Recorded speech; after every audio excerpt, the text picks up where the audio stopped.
Hi, welcome to Bearded Meeple. Now folks, I'd like to say that this is me,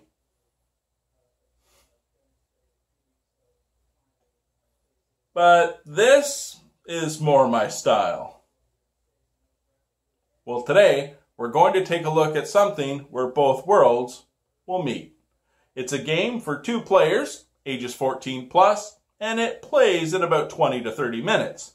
In it, you'll be traveling mountain summit to mountain summit, collecting animals and setting camp.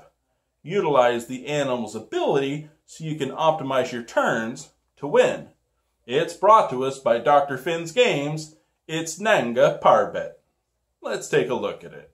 In the game, we have the main board, and each player has a personal player board, 15 hikers and 12 tents, as well as 6 cubes. One to track your score, the other to track the ways in which you can score. Adjacent camps, different animals, and similar animals. The guide will indicate which summit you're currently on. There are 6 different animals that will populate the summits, each with a unique ability. By moving the animal to the lower part of the board, you enact the ability. Swap an adjacent hiker, swap an adjacent hiker with the animal, swap any 2 animals anywhere, move the guide, acts as wild, or if you select this animal and your points are equal or less than your opponent, you immediately receive 1 point. Let's take a look at the setup and the gameplay. Randomly place an animal on each section of each summit. The second player will place the guide at one of the flags.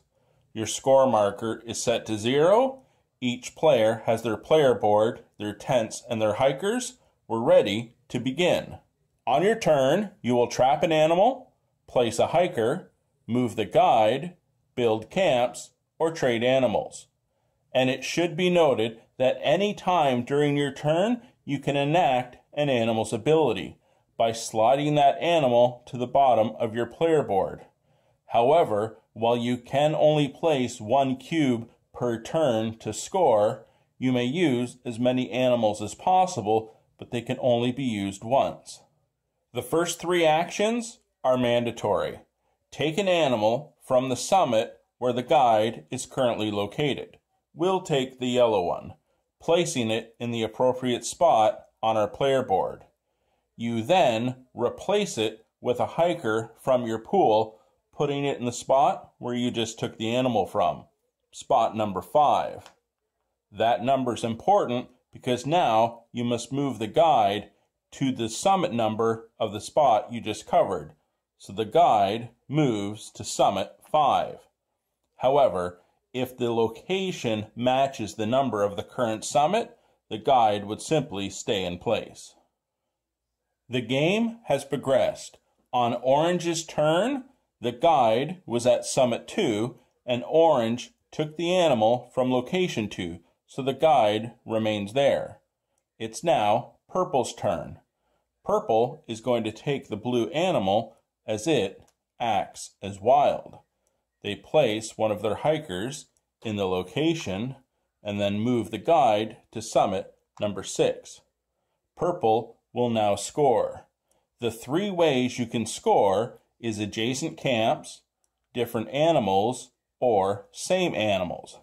The value in the circle shows the number you need, so for 6 adjacent camps, you would score 7 points. However, each player only has 5 ways they can score, so plan carefully. Purple is going to hand in 2 yellow and the wild animal for 3 animals, 3 similar animals, and score 4 points. You move your token immediately. If during gameplay, as points are tallied, if you would land on the same space as another player for points, you move to the space ahead. Gameplay has progressed further, and it's Purple's turn. Now we're going to see how camps work. Purple is going to use this animal's ability by moving the animal to the bottom of the player board. This ability is you can swap two adjacent hikers. Anything connected to each other is adjacent. As well, the white dotted lines will show adjacency too. So, by moving the animal, they're going to swap these two hikers.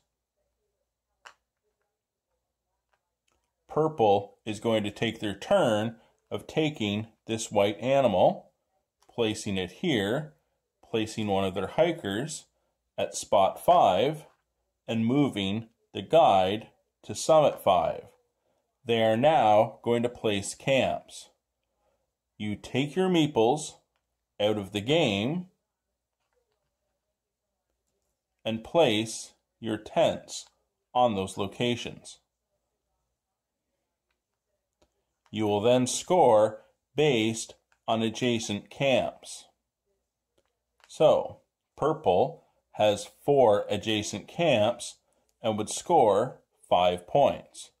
Remember, dotted lines would show adjacency as well. Purple's doing really good this game. Game end will be triggered when both players have placed either all their hikers or all their scoring cubes. The player with the most points will win. And that, my friends, is Nanga Parbat. A couple of things I'd like to say. First off, I actually used to rock climb quite a bit back in the day. Not so much now. I definitely need to get back into shape. My brother, on the other hand, he's excellent at it. It's actually one of my heroes. Do not tell him that. Secondly, gameplay, as you can tell, it's a prototype, so it's not final production quality, but you still get a sense of what the game is. And myself, I enjoyed it. My 3 favorite types of games: tile-based, worker placement, and puzzle games. And this game is definitely a puzzle to be solved, because you start with the animals placed everywhere on the 6 mountains, and you're trying to figure out, to optimize your path, which animals should you take and when, using their abilities to manipulate that game, optimize your points, and win. It's tricky, but if you plan out well, you just might steal the win. I enjoyed it. I hope you get a chance to check it out. I'll talk to you again soon.